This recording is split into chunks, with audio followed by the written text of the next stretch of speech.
But as for that day and that hour, nobody knows, not even the angels who are in heaven, nor the Son, but only the Father.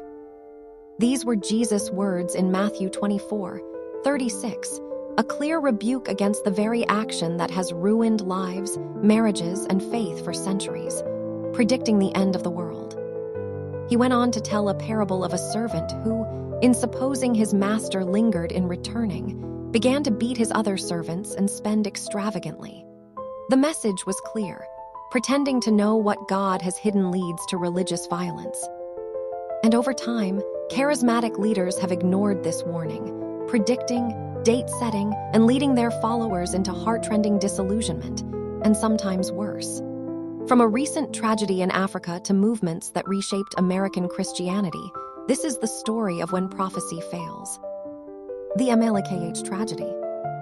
As you view this video, playing now, a tragic drama is playing out in Kenya that reminds us of the deadly significance of apocalyptic prophecies.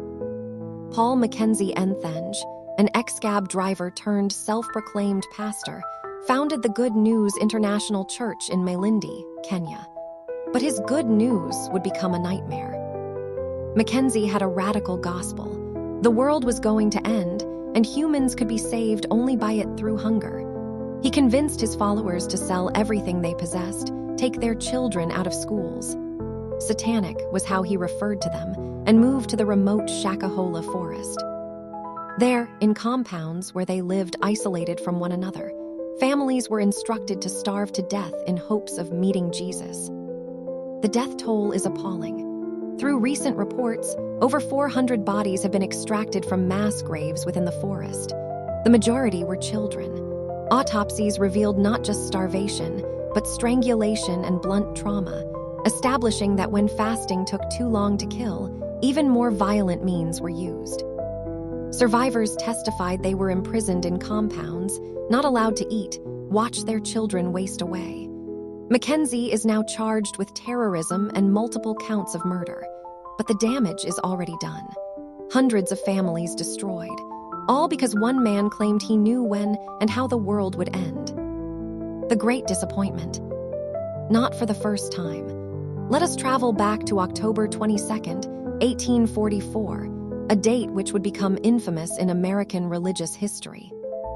William Miller was a Baptist minister who was persuaded by mathematical extrapolations from the book of Daniel that Jesus Christ would return between March 21, 1843, and March 21, 1844. This wasn't a cult fringe belief. Miller's messages had sparked a movement. Thousands around America, perhaps as many as 100,000 believers, were preparing themselves for the end. They called themselves Millerites.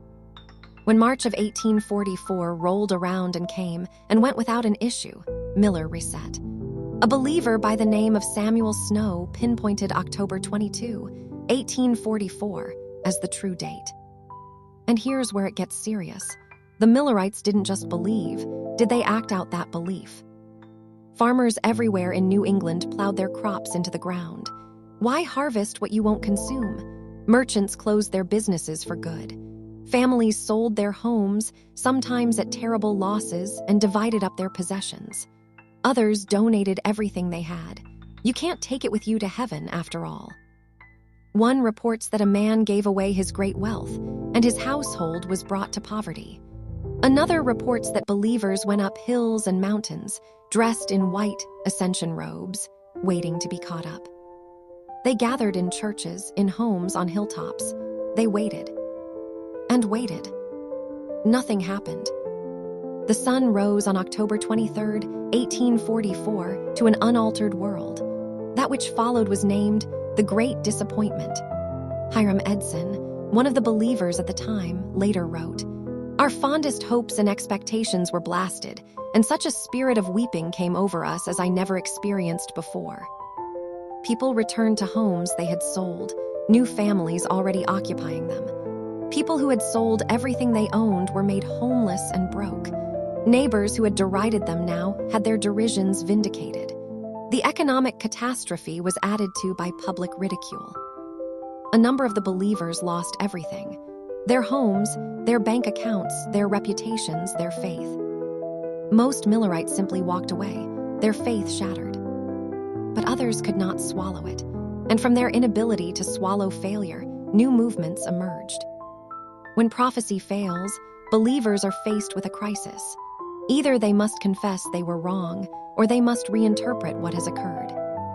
The Millerites opted for reinterpretation. Hiram Edson demanded that Jesus had done something on the 22nd of October, 1844, but not exactly what they had expected. Instead of coming back to this world, Jesus had gone into the most holy place of the heavenly sanctuary to begin investigative judgment. The time was right, they demanded, only they had gotten the event wrong. Jesus had come to heaven's sanctuary instead of earth. This sanctuary doctrine retained their faith but explained the letdown. The Seventh-day Adventist Church. Ellen G. White, a Millerite girl who described prophetic visions, was central to the formation of the Seventh-day Adventist Church. She endorsed the sanctuary doctrine and added her own revelations. The SDA Church today encompasses over 21 million adherents worldwide. They've stayed current by abandoning date setting, but faith that 1844 was a significant year is still at their center. The Jehovah's Witnesses. Charles Taze Russell, spurred on by Adventist chronology, founded what became the Jehovah's Witnesses. Christ would come back invisibly in 1874, and the end would arrive in 1914, he averred. When that didn't work, theology adjusted. Christ's kingdom arrived invisibly in 1914. The Witnesses continued dating. 1918, 1925, 1975, each with disappointment and reinterpretation. But today, over 8 million Jehovah's Witnesses are active in the world. The pattern. Each failed forecast generated theological adjustments that upheld the core belief. The end is near, we are at the last days, and being faithful matters. Modern America and Harold Camping. Flash forward to 2011. Harold Camping, who heads Family Radio, foretold the rapture on May 21, 2011, and the end of the world on October 21, 2011. And Americans responded in precisely the same way as the Millerites 167 years earlier. Robert Fitzpatrick, a retired NYC transportation worker, invested over $140,000 of his retirement savings in billboards and media promotions, alerting others. Volunteers invested their entire savings hauling RVs plastered with warnings around the country. Families withdrew money from savings accounts. People quit jobs. What's the point of working if the world is ending? Some quit medications. Others refused medical treatment for themselves or their children. Adrienne Martinez spent months traveling with her children, convinced she'd never see them grow up. When May 21st came and went, she attempted suicide.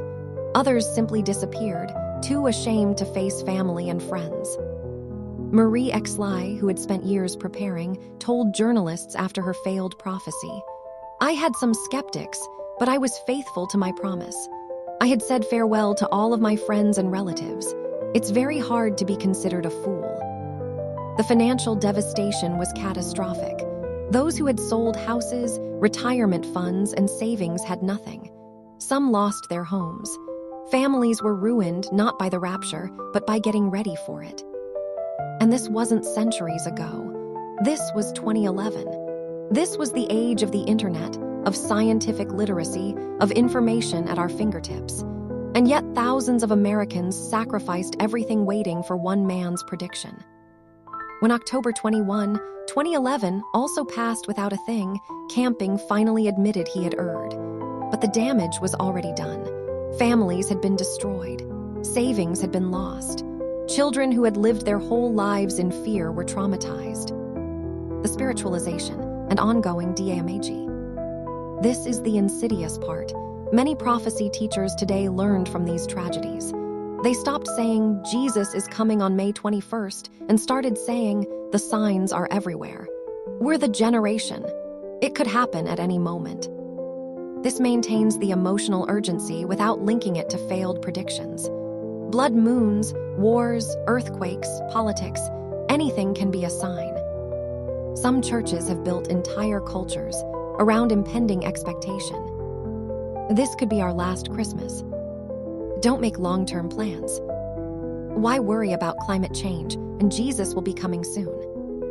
Why attend school when the rapture is near? The harm is real and persists. Kids who are raised in fear of being left behind. Individuals who forgo medical care because Jesus is coming anyway. Students who do not attend school. Climate change and social justice disregarded. And in extreme situations such as in Kenya, death on a mass scale. When leaders claim sole knowledge of end times, they are totally powerful. Remain in this church or be left behind. Contribute more money in these latter days. Don't challenge my authority, time is too brief. The tantrum servant Jesus cautioned us against isn't always literal. Sometimes it's psychological and spiritual abuse, minimized as urgency. So what is the point? The pattern is clear. Anyone promising things about dates and times is proven to be incorrect. Every single time. What Jesus spoke of in Matthew 24:36 was not something to be figured out. Instead, it was a boundary to be respected. The issue wasn't to allow us to know the date, but to spur faith in living now. Every generation of Christians has believed that they are living in the last days. The medieval Christians, the early church of the first century, every generation has been sure. Every generation has been wrong on timing. The famished families in Shakahola forest believed that they had insider information. The Millerites who sold their lands believed that they had correctly calculated God's timeline. Robert Fitzpatrick, who invested his retirement years, believed that he understood the signs. They were all sure, they were all mistaken, and humans suffered for that sureness. Perhaps the biggest act of faith isn't asserting the date of Jesus' return. Perhaps it's having enough faith in God to live fully in the not knowing, working for justice, loving our neighbors, and leaving the timing in hands wiser than our own. What if, instead of selling everything and waiting, we invested it in justice and compassion in the world? What if, instead of apocalyptic certainty, we grasped our understandings humbly? Because no one knows the day or the hour, not even the prophets who claim to.